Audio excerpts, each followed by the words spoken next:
So let's start with chapter 5, and we're gonna look into chapter 5a.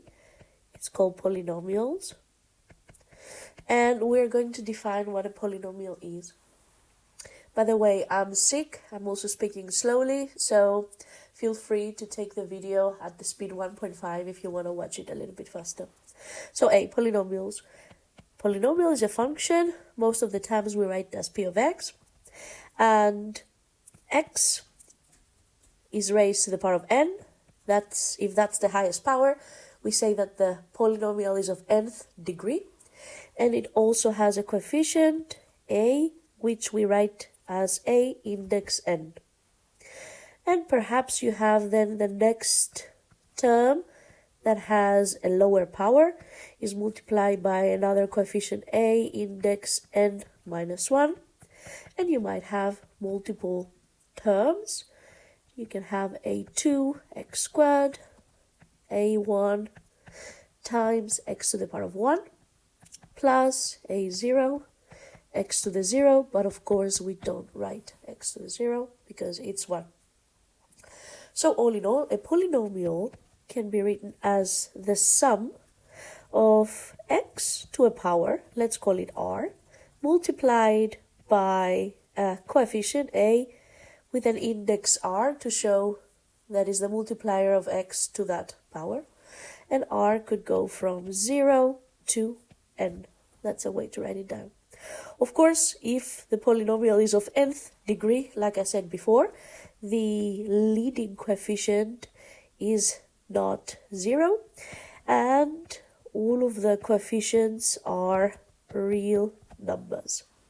Now, I said leading coefficient. This is because this number over here, the multiplier of x to the power of n, we call it leading coefficient. The n here, we call it degree of the polynomial. And the number in the very end, sometimes it's not in the very end, it's somewhere in between because the terms are mixed. But in any case, the number that is not multiplied by x to a power, this one we call it the constant term. And you have seen different polynomials. You have seen, let's say you have 5x to the power of 4 plus 3x squared minus 1. You can see here that the leading coefficient is 5. The polynomial is a 4th degree polynomial, and the constant term is -1. Okay? And you have seen linear polynomials, so ax plus b, as you have been writing it, or now that you know the notation with the a coefficients, we can write this as a1 x to the 1 plus a0. This is a linear function. You have been writing ax squared plus bx plus c, or now that we know the notation with the a's, a2x squared plus a1 x to the 1 plus a0. This is a quadratic function. And of course, you could have the cubic, so ax cubed you have been writing plus bx squared plus cx plus d, or a3 x cubed plus a2x squared plus a1 x1 plus a0. This is a cubic function, and so on. So I would like you to take a look, exercise 5a, which is on page 111, and please do question 1, b, d, and f. Now let's move on b.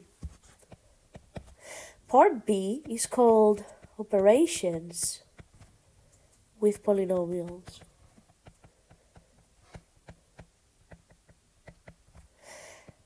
And let's suppose that you have two polynomials. You have p of x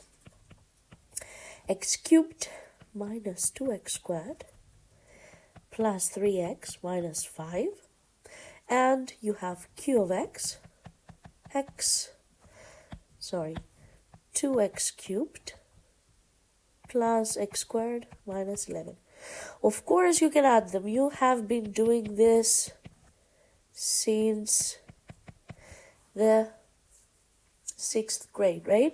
Well, I don't know, but yeah. So when you add them up, we can add the terms that contain x raised to the same power. So in this case, it would be a 3x cubed. And then you have negative 2x squared plus x squared. So that gives you negative x squared. Then you see you have just 3x here. No x terms on the other side. So just 3x. I'll write plus 3x. And then you have the constant terms. You have the negative 5 minus 11. That will make you negative 16. And that is the addition. One way to do it is just by looking at it and just writing down what you have, right? Another way is to actually, let me erase this. You could just write p of x down. So x cubed minus 2x squared plus 3x minus 5. And then you have to add qx. And qx is this. So you could copy similar terms under the already written one. So for example, 2x cubed, we could write it just right down from the first x cubed that we wrote before. And then you have plus x squared here. You don't have any x's in the q of x, so you could say 0, and then minus 11. So then you could draw a line, and if you add them up, that becomes 3x cubed minus x squared plus 3x minus 16. Now, this might look like an overkill in this case because the polynomials are relatively simple, but if you have longer functions that you might get confused, this method works better. Now, what other operations can you have with polynomials? Let's suppose that you multiply your p of x polynomial by 4. Because 4 is just a number, we call this operation scalar multiplication. Because you're just multiplying by a scalar. And that will become, well, p of x is x cubed minus 2x squared plus 3x minus 5. So that is 4x cubed minus 8x squared plus 12x minus 20. Now, you can have polynomial multiplication. So p of x times q of x. And this one we call polynomial multiplication. And alright, so here you're going to have to multiply your p of x, and I'll just paste it here, it will be faster. So you multiply p of x times you have your q of x. You know what, I'll just write it. So this is 2x cubed plus x squared minus 11. So one way to do this is by, you first multiply this by the terms here.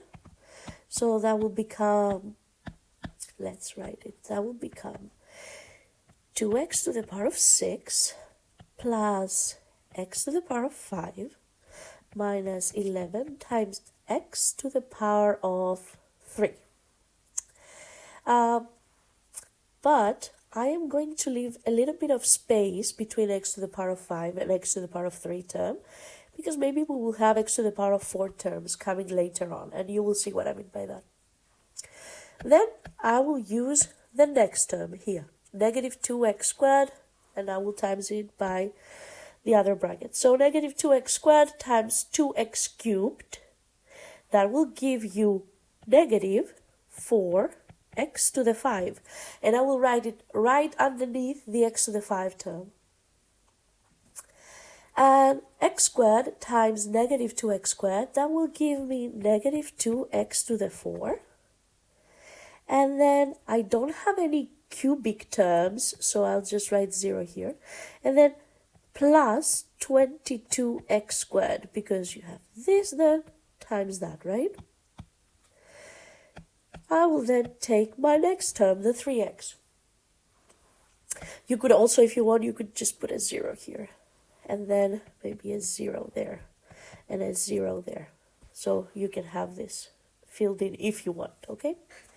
So let's continue here. 3x times 2x cubed, that gives you 6x to the power of 4, plus then you have 3x cubed minus 11, no, actually 3 times 11 is minus 33x. So you see, you don't have any cubic terms and you don't have any constant terms. So you could fill in zeros if you want to make your life easier, or if you prefer it, if you prefer to see it like this in your eyes, whatever you like. And lastly, you have to multiply negative 5 with this bracket. So that becomes negative 5 times 2x cubed. That becomes negative 10x cubed minus 5x squared, and then you don't have any x's, plus 55. And then you could fill in with zeros the rest if you want. And let's draw a line, and then you could say, I would like to add those now. So you have 2x to the 6. X to the 5 minus 4x to the 5 is negative 3x to the 5 plus 4x to the 4. And then you have negative 11, negative 10, that's negative 21. Negative 21 plus 3, what does that give you? Negative 18x cubed plus 22 minus 5, that is 17x squared minus 33x plus 55. And that is your polynomial p of x times q of x. There you go. Oops, what am I doing here? There you go. So, I mean, this is the same as just like opening the brackets. You have done that before, and you are comfortable. So take a look at exercise 5b, page 113, and I would like you to do question number